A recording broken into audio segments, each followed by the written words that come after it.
Welcome to Podcapers, the official podcast of a place to hang your cape. And this week, we're talking about an app, because it's 2018 and this is what our lives are like now. Cue the music!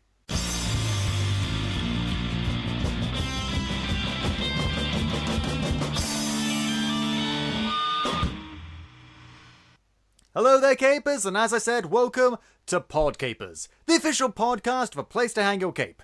My name is Scott James Merridew, and this is a show where we talk about various geek and nerd-related topics, and are joined each week by a very special different guest. Now, we're talking about something that we've talked about, I think once or twice on the show before, this lovely little app called Comichaus, which, as you can imagine, is a lovely little house for all your comics. It's very interesting, and we're joined by one of the guys. Did you create it, or are you one of the main guys behind it? Hi, Scott. It's Pete here. Yes, I didn't create the app. I got the project together, as it were. There were some much more talented people than me actually getting the app together. So, but it was my idea, I suppose, my concept. Yeah, well, I mean, all it takes is a good idea. So this is Pete Capers. Pete, last name I've only been able to find is Genepool, which I'm assuming is a pseudonym of some kind. That's a pseudonym that I will go by for this instance, yes. Pete Genepool, I mean, it's a much better name than Merridew, let's be honest. Pete Genepool, that's cool. It's like, well, it's a bit like, I don't know, like Johnny Alpha or something like that. It's evocative. I like it. Scott Merridew, I mean, he's a guy. He's a guy that sounds like a hobbit. Ugh. It's not a bad thing to sound like, though. It's not a bad thing to sound like. But that comparison has been made before with me, and I'll be honest, it hurt a little bit. Because there's only like 3 good hobbits, or maybe 5, in all of the Shire. And the rest are just like fat farmers. But you're using your real name. You should embrace this. It's a good thing to do. I should embrace it. Like I've embraced this app. Now, before we start talking about Comichaus and everything like that, I just want to give you a little announcement, Capers, a little surprise announcement. David Malofsky and I will soon be at Leamington Comic Con, Leamington Spa Comic Con. While we're there, we will be doing a live podcast. Yes, you heard right. You will hear my lovely dulcet tones in live action. No editing magic. You will hate me. You will hate me forever. No, it'll be fine. And just want to let you guys know that we will be finding in the show notes a special link for you to buy tickets to the con. And please note that the show itself, our little show that you'll be able to see us recording, is free as part of the con. So if you're in the Leamington Spa area in a couple of months' time, you can check us out there. Go on and buy your tickets, you know you want to. But before that happens, we need to talk about Comichaus. Because I'll be honest, Pete, digital comics and me, we've had a rocky relationship, if I'll be honest. I can imagine, yeah. Because I used to, I'm a big Marvel fan, and I used to read a lot of Marvel comics, and of course Marvel has its own digital comic servicing going on, so I was into that for a long while. And read a lot of good stuff. Sometimes, however, for whatever reason, maybe it was an issue with my computer, maybe it was just that it was shit, but sometimes I get panels and pages of comics with no word balloons. Nothing at all. Or I get word balloons that will be blank. And I keep on thinking, like, I'm pretty sure Deadpool is supposed to be talking in this instance. He's not known for being for moving his mouth up and down and not saying anything. I had the same issue with a few. Yeah, when I used Marvel Unlimited for a while, I had the same issue here and there. So, but some of the stuff they do is great. I mean, we took a lot of inspiration from that. So, but I think what we wanted to do was keep it simple. Essentially, the app is just a place for creators to put their PDFs on, and that's it. There's no sound effects on the PDFs. There's no panel by panel. It's just there's no weird transitions between the panels to make it look like, oh, it's like you're actually reading a book. Like if I wanted to actually read a book, I'd go and read a book. I have plenty of them. Like exactly. I just want to go to the next panel. And that's what I like about it. It's literally just like a swipe or a tab on your app, and then just on the next page. That's all you need. Yeah, exactly. Ultimately, we're using the app as a showcase for all the creators, so that if people like, they can discover new indie comic books, and they can go and buy the print copies. Then they can go and find them at the cons and all this sort of thing. And it's just it's a profile raising exercise, kind of first and foremost. Say yes, you've got a lot of friends, a lot of indie friends of ours on your site. Now, a couple of that I noticed. You've got NPCT. I will never be able to say that properly in one I can full never sentence. say it properly either. Don't worry, it's all good. And Bubbles07, we've had both of those, we talked about both of those comics on this show before. They're great. I was really pleased to see them on there. And that's what a great, because you've got so many titles on there. It's just a great place to explore and dive in. And you'll see some familiar things. I've seen like IDW's Dread on there, which I think I've actually read before and I really like, as well as Star Trek and Ghostbusters, which I wasn't aware existed in comic book format with IDW. So that's interesting to find. But it's as I say, it's a big, lovely house full of all sorts of curiosities and unexplored potential. Now, before we go into the nitty-gritty, I want to talk about the app itself and how did it come about? What is the secret origin of Comichaus? I set up the marketplace and the database site a few years ago just to collect together. I just thought it'd be nice to get somewhere where not just indie comics, but Marvel, DC, and kind of get a database together of stuff and allow collectors and shops and creators to sell their stuff, sell kind of like a niche eBay, if you will, sort of thing. So, but from doing the comic conventions, I mean, there's things like the Kindle store. Yes. Has such a huge collection. I mean, I've got Audible on my phone as well, and it's got such a large variety. But when it comes to comics, you've got things like Comixology and stuff like that, but I haven't had a lot of experience with that, and I'm given to understand some issues there. I don't really use Comixology very much, to be honest with you. I must admit, I did kind of, I had an idea and I just went with it and thought, right, let's create a database and a website where people, and a marketplace where people can sell their comic books. And I bumped into so many cool indie creators that we wanted to give them more of a platform, I guess. James McCulloch, I met at MCM London, and we got on really well. And I thought, why don't we start an anthology? It was just as simple as and stupid as that. Let's start an anthology. Because why the hell not? What's stopping you? What's stopping you? Why wouldn't you? So we were meeting so many great creators and so many talented creators that we thought we'd get them together in an anthology. And then the next natural step from that was, because we'd met all these great creators and we couldn't fit half of them in, and they're all creating great books as well, let's make a platform, a digital platform where people can actually connect up and find these great comic books on the app. So that's how it all kind of came about. And the Comichaus name was taken from the Bauhaus art movement, if you like. Mm-hmm. Which I know nothing about. So, you know. Well, it's an art. Is that anything to do with the Proclaimers? Because I know about the Proclaimers. It's an art movement. So this is a comic book movement. It was suggested by a friend of mine who has a comic book shop in Richmond, Raygun Comics, and he suggested this name, and we loved it, and we've just gone with that. And it seems to encapsulate, yeah, as you say, a place where everything is, hopefully. So it's a movement, it's an idea, it's a thing, yes. It's a revolution. It's a pretentious movement, yes, exactly. So we're going to spend the next year just increasing the content and just trying to feature as many indie books as we possibly can. Great, that's what we like to hear. Now, you started a Kickstarter for both the anthology series and the app itself. Have those both finished now? Yes, yeah, they finished quite a while ago. Yeah, the Kickstarters for us are, I think, with all indie creators, it's a great promotional tool. I think it's not the raising money. Obviously, is very important to get you started and all that sort of thing, and to gauge awareness and things. But just from a promotional aspect, I think it just gets it under the noses of people who want to find things like this. So, and we've always really, they're very stressful things to do. Have you ever done a Kickstarter? I haven't ever done a Kickstarter. I think A Place to Hang Your Cape may have done a Kickstarter here and there. I know we're on Patreon right now. Check us out, guys. But also, I mean, I'm recently involved in a short film that a friend of mine is doing. I'm doing some voice work for that, and they did a Kickstarter just to get that off the ground, make sure they can get, equipment and crew and stuff, and just have the ability just to keep going.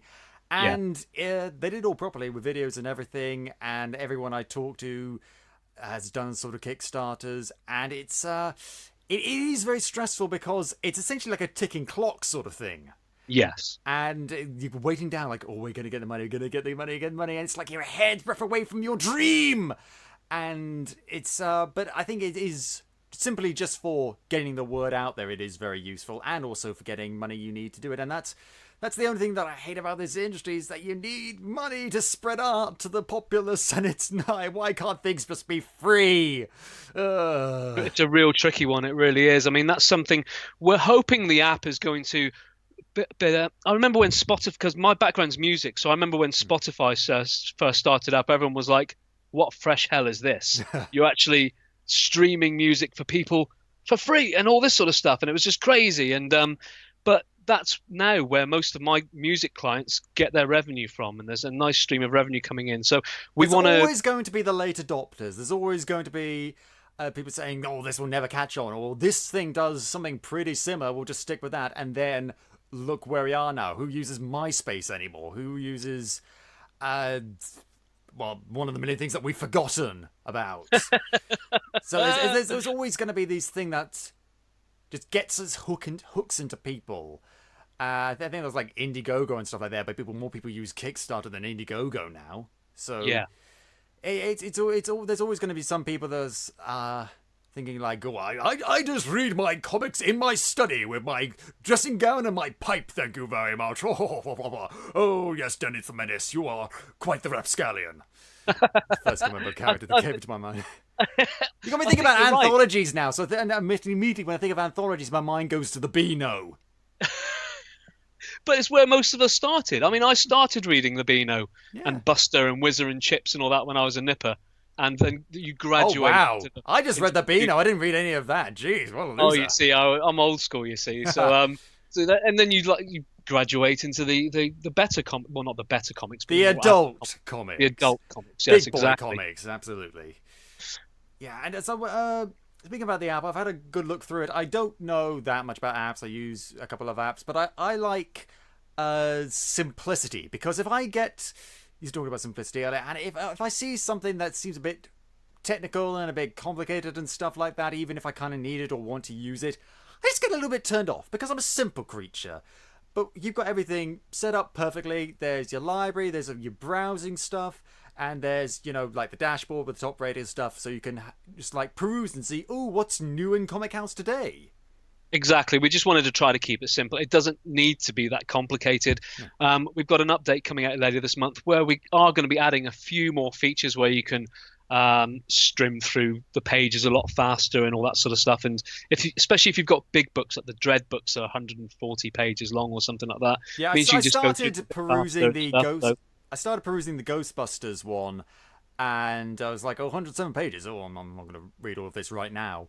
And it was a bit slow. I was wondering, is this because it's on my internet, which is notoriously slow, or is it just that just because it's such a big book? So it's good to know that you're not just being complacent. You're actually trying to. It's good that you're always trying to improve. We are always trying to improve. I think the reason that the pages for that particular comic book would be loading maybe a bit slower for you is an internet thing, and we find that a lot of people are downloading them offline to read, because it's faster, especially if you've got a rubbish internet. You can just download as many as you want to read offline, and it just works a lot better. I mean, my internet is thankfully okay now, but previous years on 1 meg here, so it's been, even to read a few pages of a comic book, it's been quite testing. So I have to know what happens next. I have to know what happens next. Why won't you load? But it's been I've been a good example of how to kind of test the app in the early days, because my internet was so awful here that if it worked on mine and it was all flowing nicely, then it was going to work on everybody else's in the country, I would have thought. So, well, I mean, it's good. It's good proving ground. Bad internet. Yes, exactly. Yes. Okay, and I also like the different ways you can search. I'm talking about the library and browsing. You can different ways to search. You can search by title. You can search by the creator of the comics. If you like one artist or one writer, you can search to see what other things they've done. And it's not just by a publishing company or something like that. It's really getting into like the people and the ideas that make up the comic. You can even browse by genre. So if you know already what you're looking for, but you don't have anything specific in mind, and it's really something that I think helps both ends of the spectrum, because on any sort of model like this, you've got the consumer and the producer, and I think this helps both of them out. Yes. I like to think so. I mean, the most important thing for us is the creators can all go onto the site and create profiles for themselves with pictures and links and biogs and all that sort of thing. And the more people that do that, the better the app looks, but also the more I believe that people can discover more comics done by these different creators, and they can all be tagged in them. And that's the ultimate idea, is for a reader to find a comic book they love and then find other ones that they love down a little rabbit hole of creators tags and all that sort of stuff. So exactly. 'Cause, I mean, one of the things with any sort of indie scene, whatever that may be, is that you read or you listen to or you watch good stuff, but then it's a question of how can I find more? And the only thing that I think that's sort of exempt from that is something like YouTube, where you've got tons of indie creators doing tons of stuff, and it's easy to find because it's all right there. You say, oh, I like that one random video that I happened across. What other things have they done? I'll click on the thing and subscribe. But there's not really something like that for the comic book scene or the music scene or something like that. So this is really necessary. That's really, really good of you to say, because it's great to hear that sort of feedback, because when you're creating something like this, you think, I must be mental, and will anyone else get it and appreciate it and all that sort of thing. So to hear that is great, because that's exactly what we want to do. We want to, Comixology is great, and Amazon's great, and all the Marvel Unlimiteds are great, but they don't focus on the indies, and that's what we really want to do, is to kind of have a platform for the indie creators who are all they're all working their asses off in day jobs and going up to cons every weekend and all this sort of stuff. It's hard work. If there's one thing that I've learned doing this show and talking to so many indie creators, is that it's such hard work. It's never ending. It's constant. It's all about getting the next book out, getting it sold, and then moving on to the next one. And it's a real grind. And people love what they do. If there's one thing, another thing I've taken away is that people clearly love what they do. But it's gratifying to know that there is some way of them just getting the stuff out there, and it's a bit less pressure off them. They still go to cons and stuff, but knowing that there's something like Comichaus out there means that, I don't know, it's one less thing, I suppose. Yes, exactly. Because when you think about all the promotion, self-promotion they've got to do, and all, there's not enough hours in the day to do everything. So we want this to become somewhere where people can go and discover these comic books, and especially with the cost of shipping things out across the world these days and all that sort of thing, this opens up a whole audience for people, hopefully.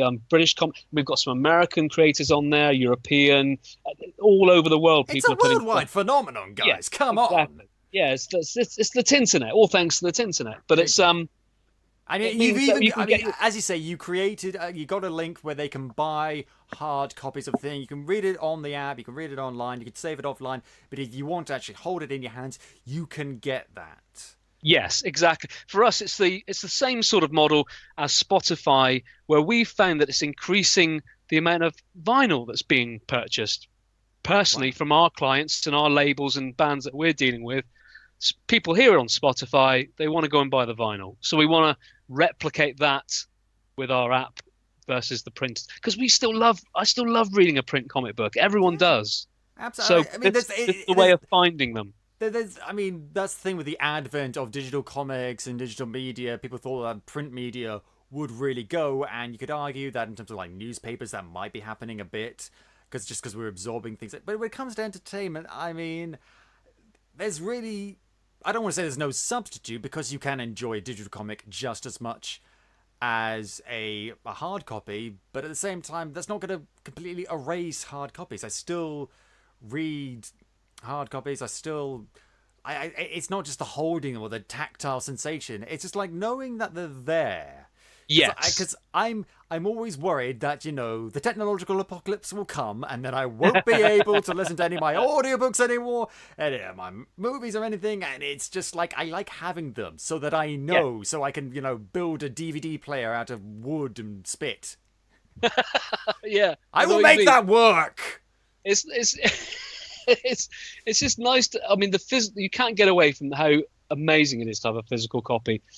We want the app to be able for people to discover these comic books and then go and buy the physical copies. So that's the idea behind it. And by using the app and subscribing to it, the revenue is going to be going back to the indie creators as well, because we put it all, 50% of it all in a pot, and then it's split up amongst the creators based on how many times it's read. So obviously we only launched in November, so it's going to be we're going to build and build. So I know that the indie creators that are involved. So yeah, the indie creators that are involved are not expecting thousands of pounds from this, but when it builds and builds and builds, and the subscriptions increase and things like that, it may be a nice little revenue stream for them to be coming in to support them. And it means they can support themselves and put that into more stuff for people to enjoy. So let's talk about pricing. Give to understand there's a free trial. Free 14-day trial, so you can go on, check it out, download some comics, have a read of them, and we're adding more content every week. All the creators are uploading content, and we're doing deals with some of the other publishers and stuff to get stuff on there. So if you like what you see, it's £3 a month, or you can do a £30 a year and subscribe to it. And just check out the whole wealth bevy. Of indie There's comics. A bevy. Yes, so a wealth was a better word, but I like the word bevy. It's fun to say bevy because I mean everything I saw. Lots of stuff that we've seen on the site before. I saw one or two things, one of other comics that I think I'd seen before. Like, what was it? What was the one? I think it's one about, like, vampires that go to this town that has, like, 6 months of darkness or something like that. Oh, 30 Days of Night. Yeah, that's, we've done, we did a deal with IDW to get some of the bigger titles, the Dreads and the X-Files and the Ghostbusters that you were talking about earlier, just because I think it helps to draw in the punters. And if you've got some, if they recognise some of the names, I've always kind of liked IDW because they're, for me at least, they're the sort of the kind of people that take these license sort of things. They're sort of like the Telltale video games of comics. They sort of take all these licenses and take these franchises and just make comics about them. And yes, yeah. I always kind of like that. I did with Doctor Who. I read a lot of a few of the 10th Doctor Who ones, which I thought, oh, there's an actual, like, canon Doctor Who comic book. Why have I not been reading this my whole life?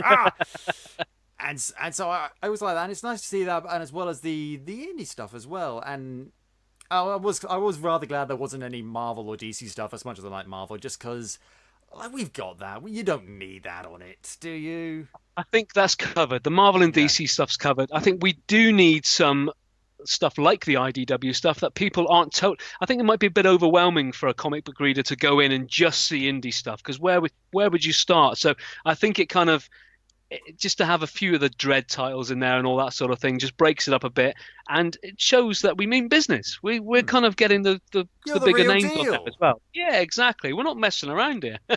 And this is what I like about the Comichaus Anthology Comic, simply because I think it's a great spread of different indie comic ideas and genres and interesting sort of styles and formats, and that gives the people a good idea of what to expect, and the Comichaus app, but also about indie comics in general. I think anthologies is one of those great ways of getting people into comics, so because you could give them one comic and they might read and like, well, I mean, I didn't really like that, and then it's just that puts them off comics forever, which is stupid, but still, that's a lot of people's mentality.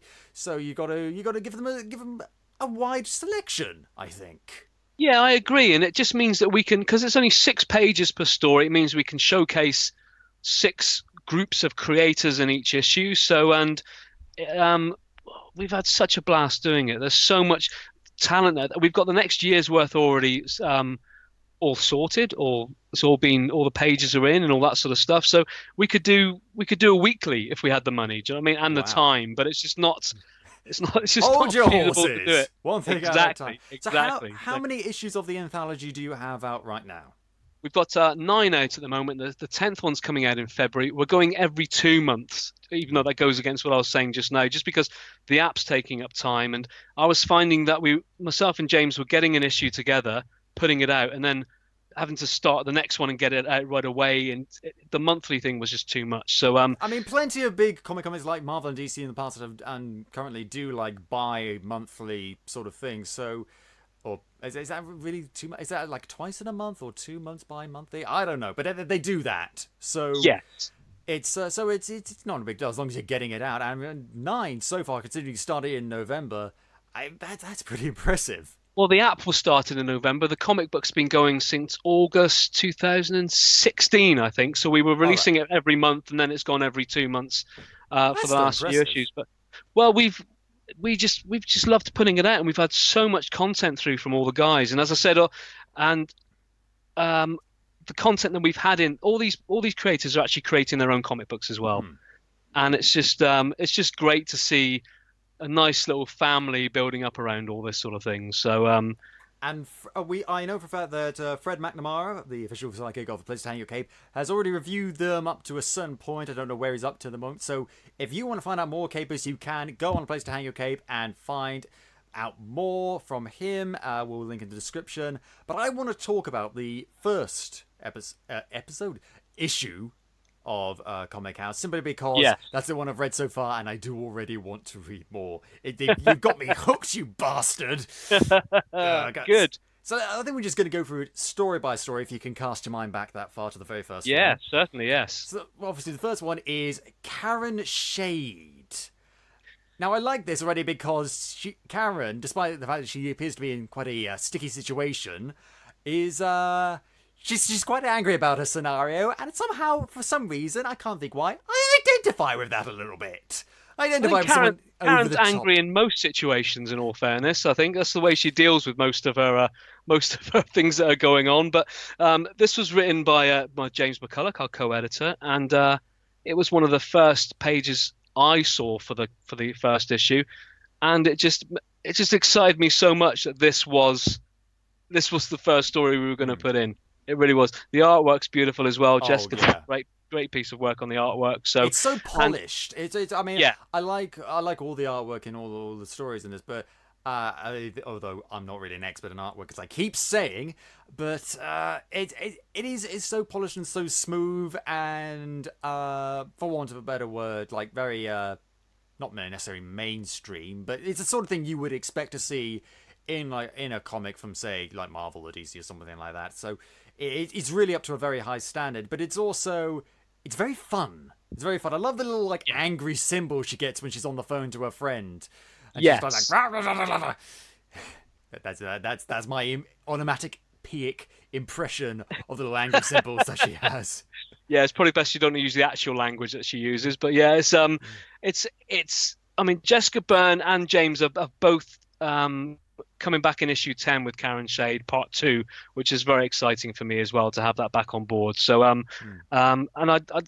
this for me kind of was the only story for me that could start off issue 1, because I love this story so much. So and I mean, what thing we're talking about how it got me hooked is this is one of those things that it's ongoing. Some of these comics are just sort of one shot, some of them are two-parters or something like that, and this seems like it's building up to a much bigger story. It's the classic, car breaks down in the middle of the woods, oh no, what am I going to do? But then there's something creepy going on involving naked men and a knife. That's one of my nightmares, I'll tell you that much. Jeez. Yeah, and we were so lucky as well, because Glenn Fabry we approached to do the cover, and he loved the idea of the story, and knocked it out the park, as you can see there. So we wanted to use just thinking about it, that never happens in Scooby-Doo. They never break down outside in the middle of the woods or something and then come across a satanic orgy. That never happens. No, it's always like a disused fairground with like a creepy, spooky, funky ghost, not an actual,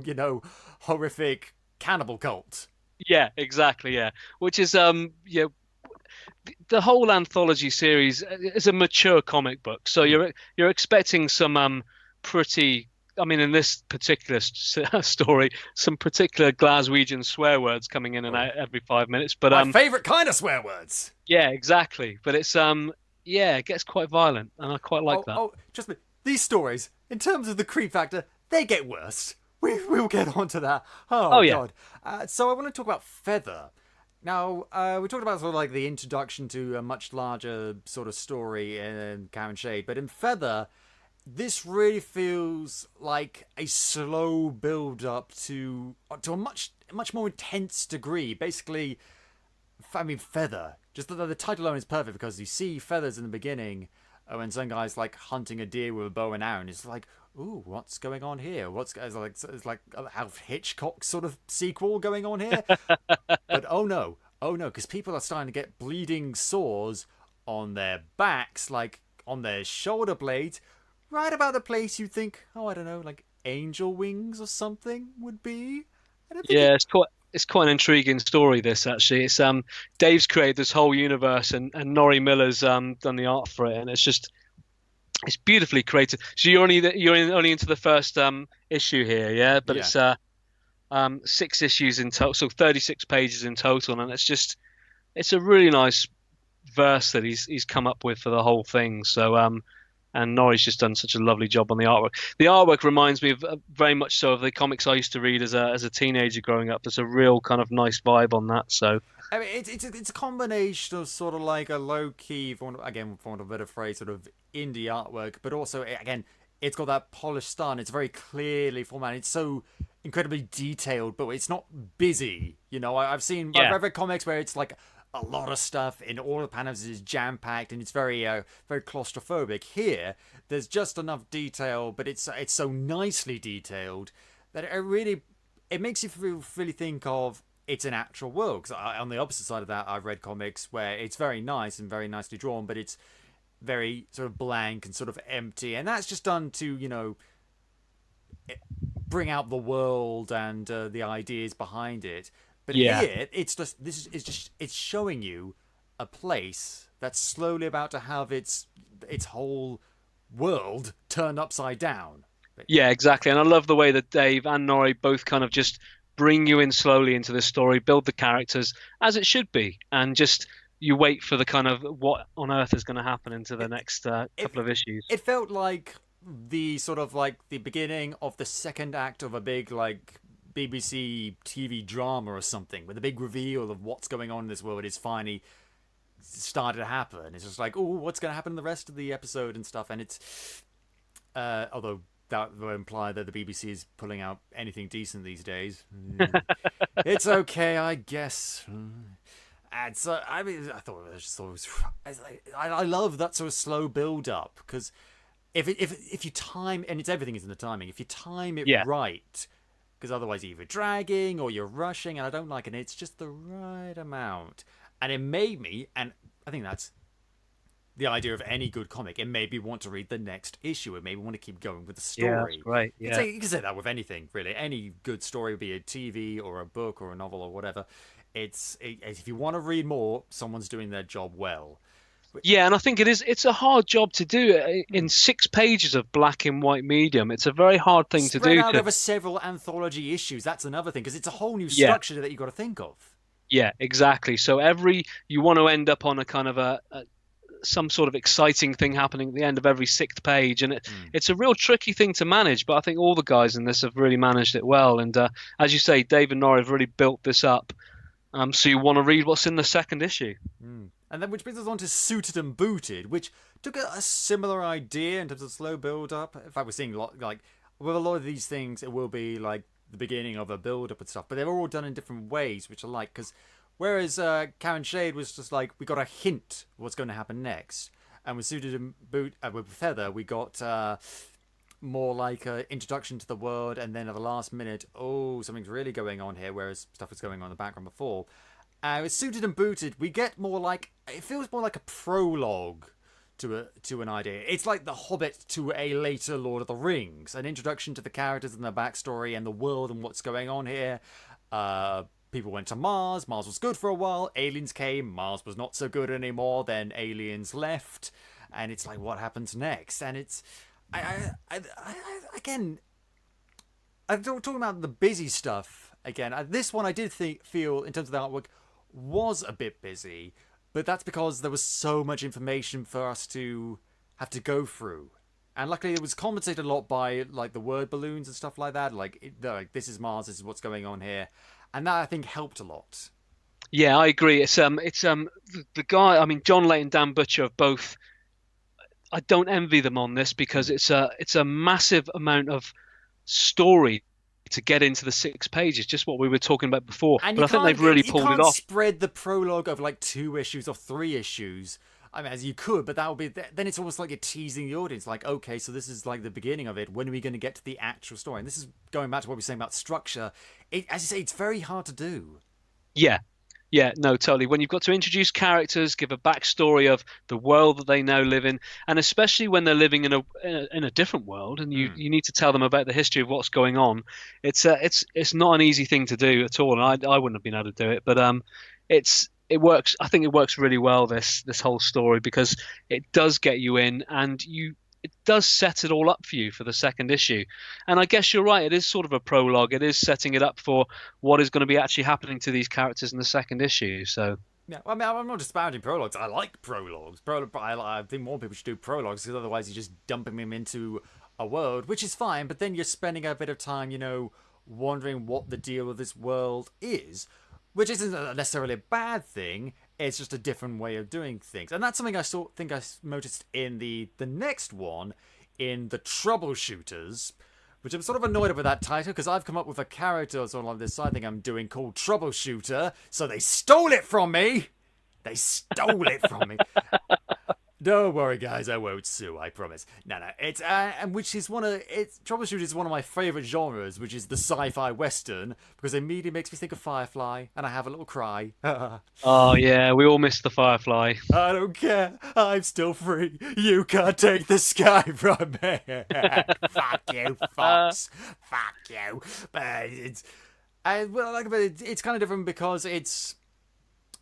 Basically, these dragon things, these weird alien things, but that's the thing, we don't really know too much about them and know too much about this world, simply because, I mean, we're just getting started. We're just getting introduced to these characters, these two guys, I'm guessing they're the Troubleshooters, they're on these dragon things, this other guys come up to them, they're hassling them, and one of them gets his arm bitten off by the dragon things that they're riding. Which is a very... Like, if I saw a thing with that many teeth... Hell, if I saw a horse, I wouldn't put my hand right next to its mouth. Like, I wouldn't do that. You stay away, wouldn't you? Yeah, you stay away. Aaron and Edwin have done a different thing with this. They haven't done a prologue. They've just jumped straight in, and you learn about the world as you go. Yeah. Which is sometimes how it happens, and how you get to know about these things. Troubleshooters is... The guys did a book. They have a book called Birdlander, and this is a spin-off from that. It's based in the same verse, and it's beautifully written and drawn. I mean, I'm looking at it now in front of me, and it's just Ed's artwork is just incredible on this. And yeah, it's a really nice story. But as I say, you learn what the hell's going on, but you've just got to you jump straight in there and you learn as you go along what's going on. I think makes sense for the genre, because I mean, with westerns, you don't need to know about the backstory of the man with no name and stuff like that, and where he came from, what he's doing there, and what's the deal with this town. You just see him walking into town, and then hilarity ensues. Yeah, and you'll find out at the end what his drive was and his backstory and all this sort of thing. Or maybe you won't, but that adds the mystique. Yeah, exactly. Yeah, yes. And with sci-fi, though, with Super and Booted, you sort of, you don't have to necessarily, but it's often a good idea to give the backstory, because one of the principal ideas of sci-fi is this idea of build-up and the technological world and how that impacts society and culture. Whereas Western isn't necessarily a criticism of society and culture and all these philosophical ideas, but it's more like something more introspective, shall we say. At least that's my takeaway from the genre. Because I like all this Clint Eastwood stuff like Pale Rider and stuff like that, where you just don't know that much, but it's just like, oh, what a ride. Yeah, exactly. It's a great ride.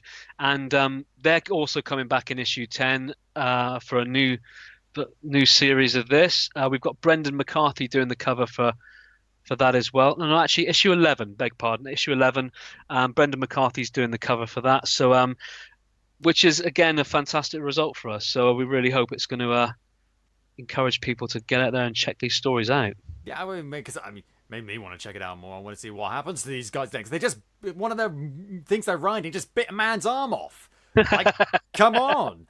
And you can tell that there's a bit of lore about the world, because they're like, oh my god, they're riding dragons, but they haven't defanged them. Oh god. And it's one of those things, I like little touches like that, because I like getting all the information. I don't like being clueless, but I also like getting my information in different ways. So you could just tell me the information, or you could leave little hints like that. I mean, did you watch Bright? Movie came out.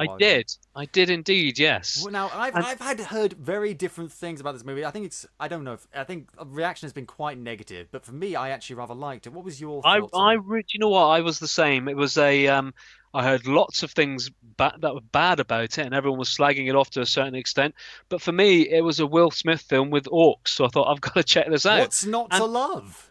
And I really, really enjoyed it. I really liked it. So I'm not sure 'cause what I took away from it is I really liked the world building, and I liked the idea of it's an urban fantasy, it's a fantasy world, but it's like the modern fantasy world, and there's so many little things here and there that you could argue maybe weren't subtle, you could argue were subtle, I don't know, but there's just little things like there's a scene where Will Smith and his orc partner are driving along. They're in like Elf Town, which is like the really fancy up marketplace with all the elves, because elves are all ponces, we know this.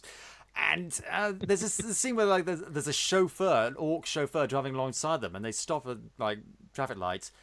The orc chauffeur looks over to them, and he touches his really long like teeth tusk things, deliberately looking at Joel Edgerton's orc character, who has very tiny teeth, and Joel Edgerton like looks away a little shamefacedly, and they don't say anything. But even then, you can tell like having big teeth is a thing in orc culture. And they could have just said, like, oh, don't forget, he's got really small teeth. And let's not forget that in orc culture, having big teeth is a sign of something really important. Maybe it's virility or status or power or something or other. And, like, they could have told us that. But instead, they just showed us it. They showed us it. Exactly. And in any visual medium, the first thing you will ever learn is show, don't tell. Yes. And I think that's what Troubleshooters does so well. It's that we don't learn a lot, but the stuff we do learn is really important, impactful, and it's done in an easy to digest and subtle way. Yes, and as with Bright, I mean, Bright just threw you straight into the story. It didn't explain what the hell was going on, why LA now looked like this. All right, there was no need to do any of that because you jumped into the story and accepted it. The same way as with Alien Nation. I don't know if you've seen Alien Nation. In fact, when I first saw the trailer for Bright, the first thing I thought was, oh, that's fantasy Alien Nation. But exactly, I saw the movie Alien Nation a long time ago, and again, it's sort of thing you learn. Because it's the great thing about this idea of like a human partner with an alien or a fantasy type character. You learn about their culture and their society, or even their biology or physiology and stuff like that via their interactions. Yeah, and you could say that about anything in our modern, mundane, real life world. If you've got two people from say two different cultures, people from different places or different, anything really. And then you learn about each other through your interactions, talking about anecdotes, things that happen in your life, things that they do, things that you do, and that's how we learn new things and get new experiences. Exactly. So it's any sort of idea where you get two mishmashed ideas coming together. Yeah. It's the things we've talked about so far, those two films and this particular show, very similar in the respect they'll just throw you in and show you what's going on through interactions rather than actually just spelling it all out to you. You don't need a Star Wars crawl, that works fine for Star Wars, but sometimes you just need to like here's a world, find out about it as you go along. Exactly, which is what life's all about. Exactly. We never stop learning. And although some say you stop learning after death, although I think in the issue of this this next comic, I think we do learn a bit more things. Immortality. Now, yes. Again, we don't learn too much about it. We know that there's a guy. He's not a very nice guy. He's just found out that he's dead, and he shoots what I think is like a great idea. It's like the idea of the Grim Reaper's like little helper, as opposed to like Santa's little helper or something like that. He actually shoots him. It's like, take me to my daughter because she's dead too. And then we see his like 12-year-old daughter who's having a little chat with the actual Grim Reaper. And I just like this comic because this brings to my mind the idea of the Grim Reaper and a 12-year-old girl being friends. And I just like that idea. Yeah, do you know what? It's like a really dark Bill and Ted. So rather than the Grim Reaper sitting down and playing Twister with Bill and Ted, he's actually he's getting harassed by the father here. I mean, the Morton, the father, he's a hard ass. He's threatening the bookmaker, shooting him through the head, and it's just he wants to find his daughter and bring her back, and it's an interesting tale. And the girl as well is a very strong female character. She's not going to take any shit either. So good. We need even more though she's of that. 12, exactly. Yeah. I'm so glad they're finally giving like the Wasp improper. I knew this was always planned, but I mean, I haven't seen the trailer for Ant-Man and the Wasp because I never watch any Marvel trailers unless I'm in the cinema and I accidentally catch them.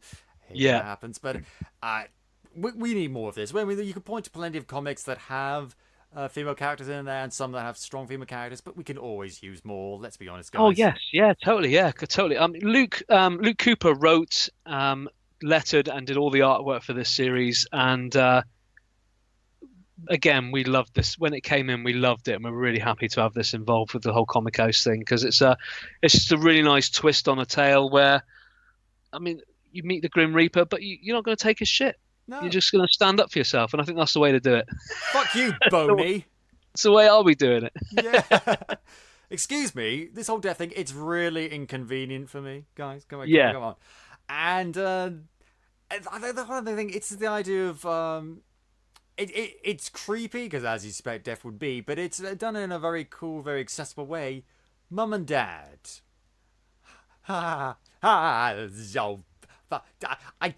thought this comic was gonna go in one way, and it went in a completely different way. So, like, it's nighttime, it's a house, little kid wakes up or gets up and he hears his mum and dad talking, and I'm thinking, oh god, no, it's gonna be like an anecdotal tale about how this kid found out his mum and dad, having sex or something.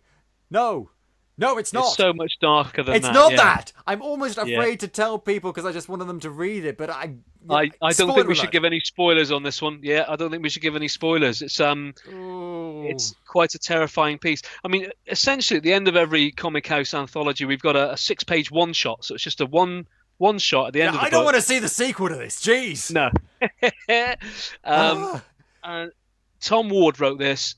Ian Laurie did the magnificent, disturbing art as he always does, and Colin Bell did the lettering. But yeah, I love it. In fact, Ian Laurie's come back to do Splendid Grins with us, that Fraser Campbell wrote. That's been in issue 9 and is finishing off in issue 10. So I just love this artwork. It's just really creepy. It's so creepy. It's so creepy. I'm not a big fan of creepy artwork, so I'm not very comfortable with that. I'm a simple creature, as I've said. But I mean, I think if the point of it was to be creepy, and if I'm creeped out, it's done its job. Exactly, yeah. God, it lures you in with its nice art. Initially, it's quite nice artwork, and it's just like, oh, it's a nice thing. And it's like a mum and his dad, like, oh, and then it's revealed. Things are revealed. Yes, things are revealed. And it's just like, oh, you fooled me, comic. You thought I was in for a nice time, like a maybe slightly awkward, but ultimately pleasant time. But no, you can't pull the wool over my eyes like that. Why don't you pull the wool over my red and blue 3D glasses? When I first read this, it really brought up memories of the old 2000 AD Future Shocks for me. So, this is something we had to have in. It was it's a beautiful piece. Yeah, 'cause I mean, when I was doing my master's degree, I did a screenwriter's master's degree, and one of the units we had was writing comics, which I learned a lot about. I was really into, and one of the things we learned about was 2000 AD, the Future Shocks, and all that sort of thing.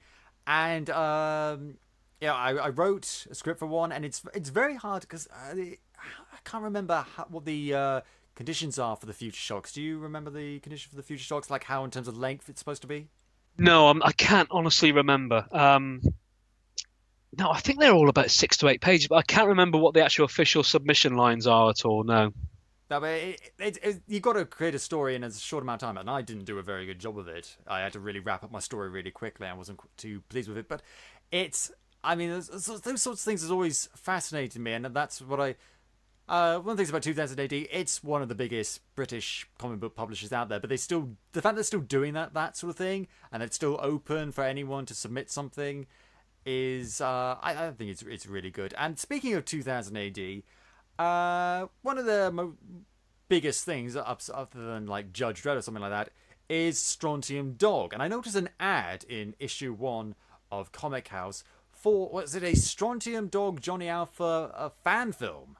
Yes, indeed. Yeah, the guys behind the film very kindly. We've been in touch for quite a while about this because I was a big fan of the strip when I was still am, and we've met at various cons and stuff like that. And they actually invited me to the preview screening, which was great. So they also did the Judge Minty fan film as well. I don't know if you ever saw that. I haven't seen the Judge Minty fan film, but I heard of it. I'd heard that name just through cultural osmosis, you know how it is. And, yeah. I do like all these. I've seen one or two Judge Dredd fan films because I was really into Judge. Yeah, it's one of those names I can never say in one go. Judge Dredd. It's one of those things that you don't think it's difficult to say, but then you try and say it, or maybe just maybe I just can't speak, which is good because I host a podcast. I'm in the right line of work. Yeah, it's a fan film worth checking out. It really is.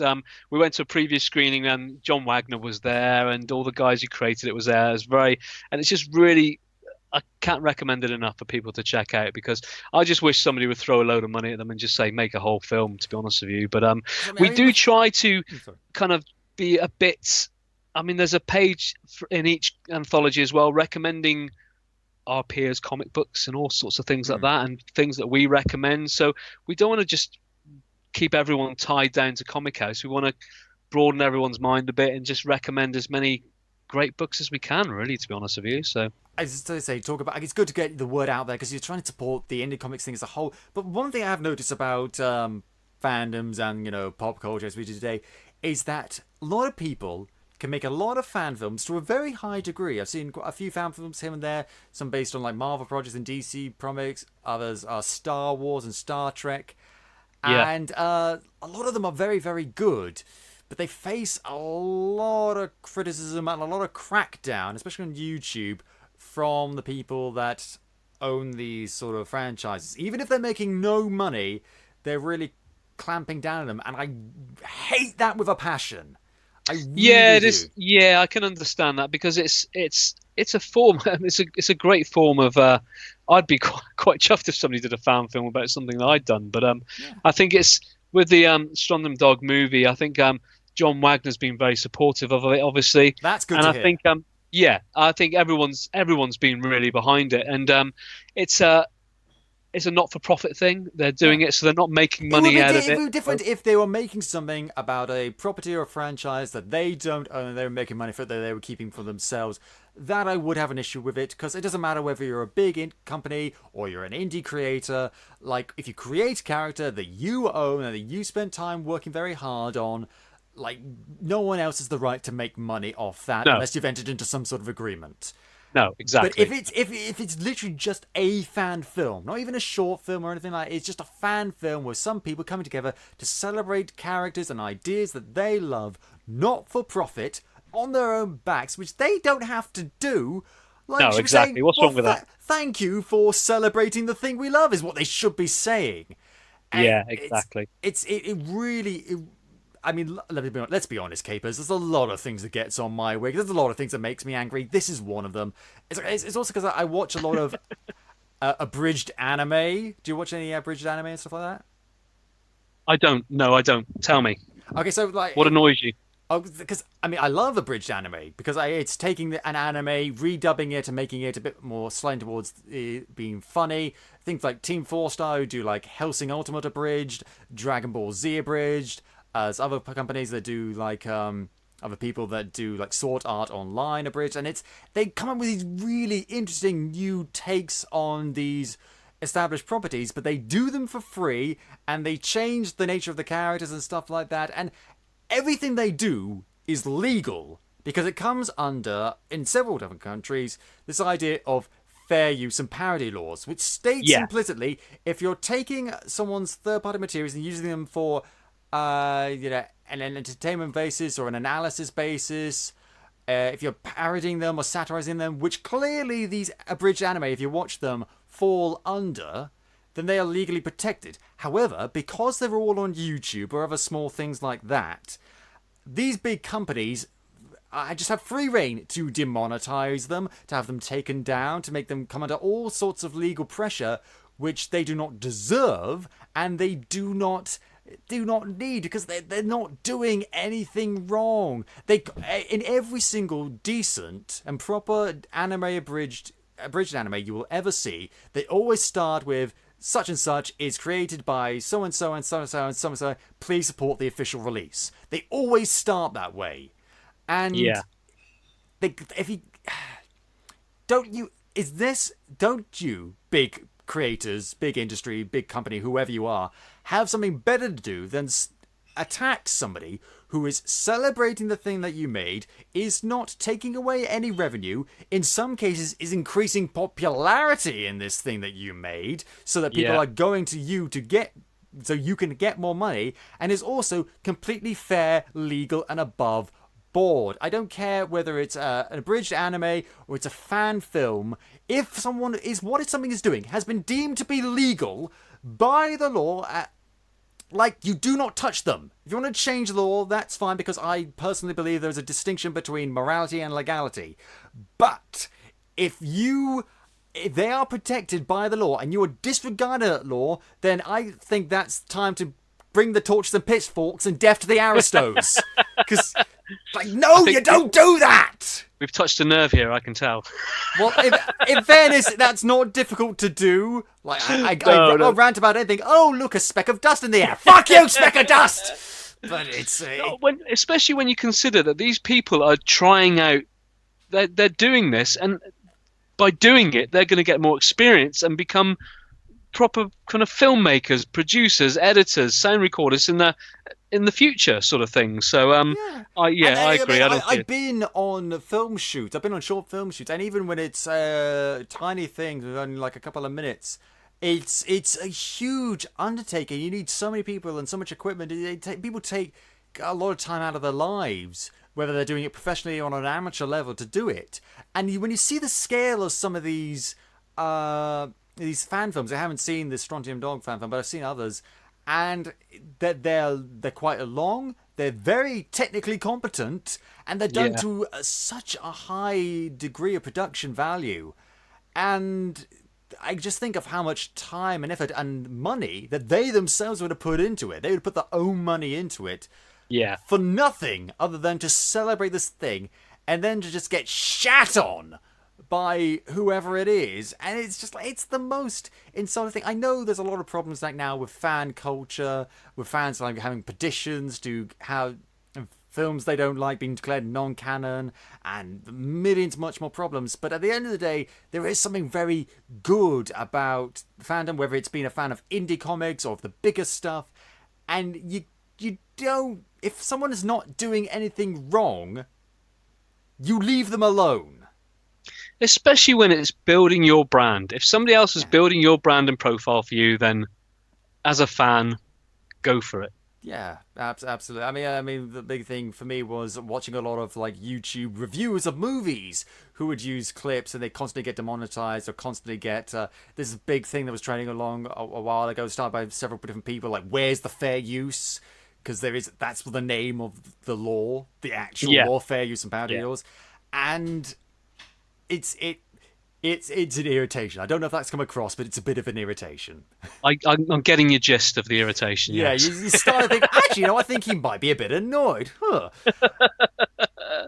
No, and understandably so. But yeah, definitely worth checking out the Strontium Dog Fan Film. It's very entertaining, and just the attention to detail on stuff with the Electronux and the various other. Because reading the issue, I saw the thing of him, and I'm not very familiar with Strontium Dog, but Johnny Alpha.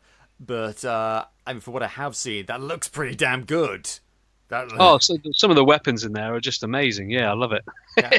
I mean, this is a sort of thing that's starting to cosplay and stuff like that, because I've seen lots of cosplayers, including our very own cosplay hero Kit Horsley, who create these sort of things just with such attention to detail and such high production that it's almost like the characters come to life.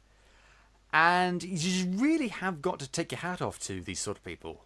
Yeah, I don't know how they've managed to do it, to be honest with you, with the time and the money and all that sort of thing. But yeah, I totally agree with you. I mean, I struggle with my Halloween costume every year. I don't know about you, but yeah, I've done some fancy dress stuff for New Year, and that's been so much hassle that I can't imagine the cosplay stress involved with it all. So for me, I couldn't do it. Last Halloween, I did not cosplay. I don't think I've earned that title. I dressed up as the Sandman, but not the Neil Gaiman one, like the Vertigo Mystery Sandman Theatre one. Oh yes, yeah.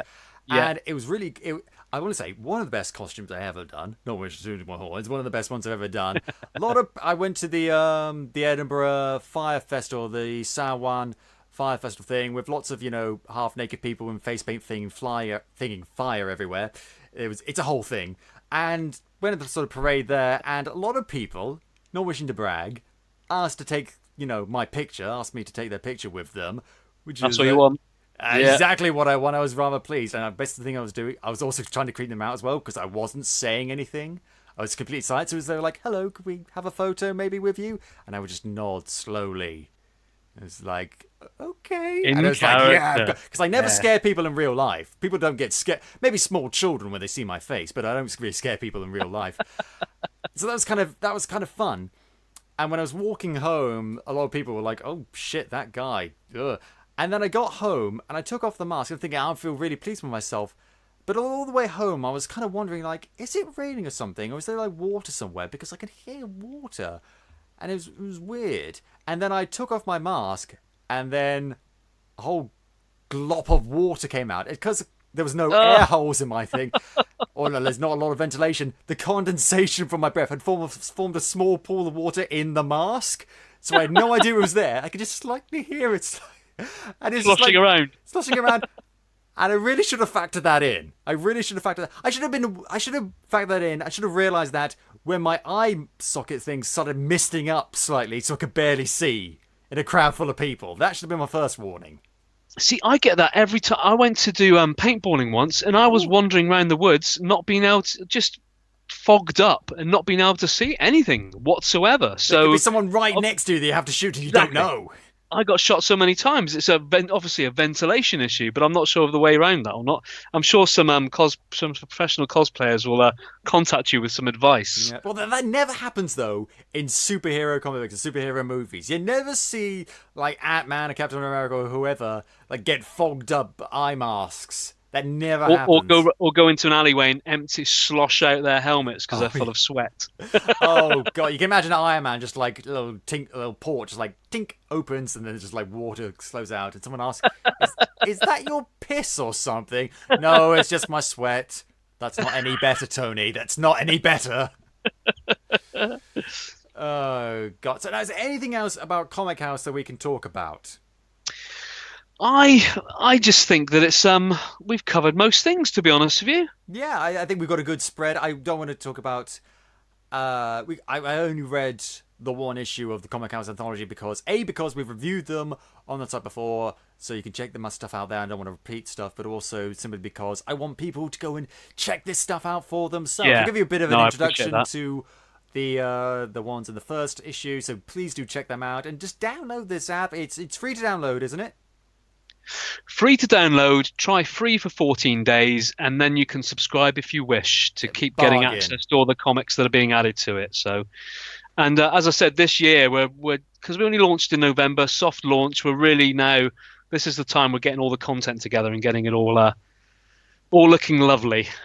Yeah, well, it looks very lovely. It's really nicely presented, and it's all there. It's everything you want. It's a ton of titles, and from the little that I've used it's really good. It's a good app with good comics on it. What more do you want, Capers? That's very good for you to say. I just think for the price of a PDF per month, you can get access to hundreds and hundreds of comic books and find your next new comic book that you want to find out about. So and enjoy. Exactly. It's got the Podcapers seal of approval.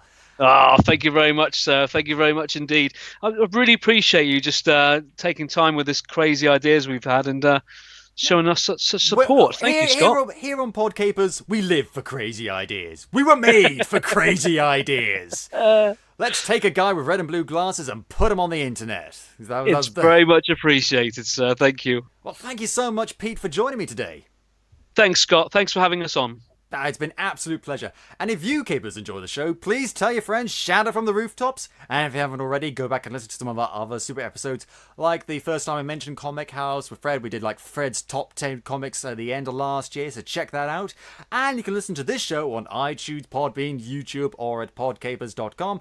We have a Patreon, so check out the rewards, patreon.com/AP2HYC. And if you want to get in touch with us, suggest show topics, or maybe you want to come on the show yourself, like Pete, you can find us on Facebook, Twitter, and Instagram at AP2HYC. Thank you very much to Dan Harris for our logo, the lovely microphone, the red and blue 3D glasses, those are mine.